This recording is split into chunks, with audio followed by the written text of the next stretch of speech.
I didn't expect betrayal to arrive in a pressed tuxedo, smiling for photographs while holding another man's hand. The night I discovered the truth, I sat in the corner of a dimly lit ballroom, surrounded by crystal chandeliers and the sound of clinking champagne glasses. My chest felt hollow, my breath unsteady as I watched my wife, stand up at her sister's wedding and laugh like she hadn't already cut my heart in half. The betrayal had started long before that night, but I only pieced it together when the humiliation slapped me in public. The wedding snub. It was supposed to be a family affair. Her younger sister was getting married, and I'd assumed I'd be at her side, like any husband should. But 3 days before the wedding, she casually mentioned, "Maybe you should sit this one out. It'll just be family." I remember staring at her, my fork paused over dinner. Family? What am I then? She shifted in her seat, refusing to meet my eyes. "You know what I mean.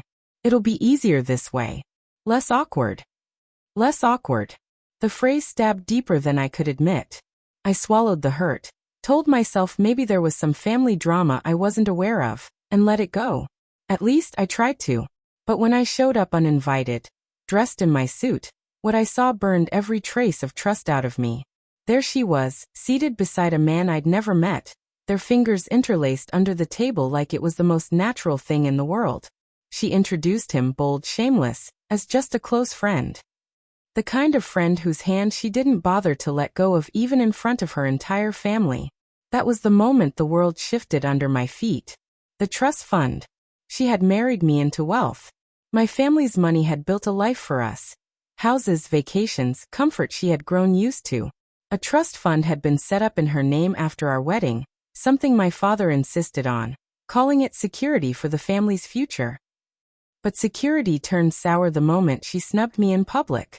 When I got home that night, still raw from the sting of watching her with another man, I made a call. "Freeze it," I told the lawyer. "Sir, the trust fund. Freeze every cent until further notice." It wasn't revenge, it was clarity. If she was going to live a double life, she wasn't going to live it off my family's money. The call. 2 days later, the phone rang. A deep voice introduced itself. "This is Martin Walker. You froze the trust, and now my son is left scrambling. We need to talk." My blood ran cold. His son. That meant the man at the wedding. The one she clung to like a lifeline. Wasn't just a stranger. He was her lover. And his father thought he could call me to demand answers, as though I owed them anything. "What exactly is it you think we should talk about, Mr. Walker?" My tone was sharp, colder than I'd ever spoken to anyone. "You've made things complicated. My son and your wife," he paused, as though choosing his words carefully. "They've made plans. That money was part of those plans. And now you've pulled the rug out from under them." I laughed bitterly. "Plans? You mean an affair funded by my family's inheritance?" Silence. Then a slow, measured response. "You're angry. I understand. But anger won't change the reality. They're in love. And you, well, you were just in the way." The call ended with me gripping the receiver, so tightly my knuckles turned white. The betrayal in full. I confronted her that night. She didn't deny it. "I never asked for the money," she snapped, pacing the living room. "You and your family shoved it into my hands like it was some kind of leash. I wanted freedom. I wanted love." Love. My voice cracked under the weight of the word. Love is sneaking around with another man while still sleeping in my bed? Love is humiliating me in front of your entire family. She stopped pacing then, her eyes wet but defiant. "You don't understand. With him, I feel alive. You make me feel trapped. You think everything can be fixed with money. But I want more than that. I want someone who sees me, not just someone who provides for me." Her words carved me open. For years, I thought I'd given her everything: safety, comfort, stability. And yet, none of it mattered. The aftermath. Days blurred together after that. I moved out of the house, leaving her with empty closets and echoing rooms that once held our laughter. The trust fund remained frozen. The lawyer instructed to keep it that way until divorce papers were finalized. I heard through whispers, through mutual friends, through careless family gossip, that her lover's father kept pressuring her. Without my money, their grand plans began to unravel.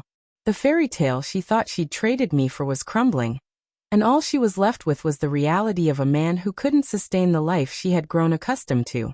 One evening, alone in a rented apartment with only silence for company, I replayed everything in my mind.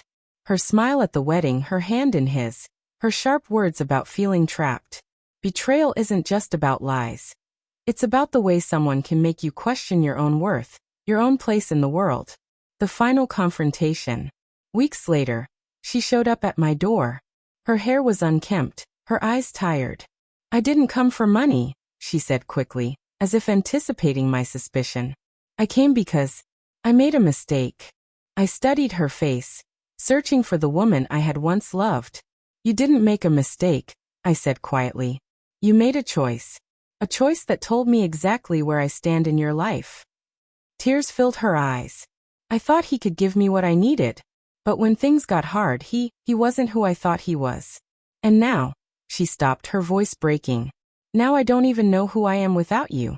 For a fleeting moment, my chest ached with the memory of what we used to be. But then I remembered the call from his father, the way she'd looked at that man with the kind of devotion I hadn't seen in years. "You'll figure it out," I said finally, stepping aside to close the door. "But not with me." The ending. When the latch clicked shut, I leaned against the door, my eyes stinging. Ending a marriage isn't clean. It's jagged edges and bleeding wounds that take months, sometimes years, to heal. But I knew one thing with certainty. I wasn't going to let betrayal define me. She had chosen her path, and I had chosen mine. The trust fund, the lies, the humiliation. It was all part of a chapter one would never revisit. And though the pain lingered, there was a quiet strength in reclaiming my dignity. Because sometimes freezing the trust isn't about money at all. It's about finally learning to trust yourself again.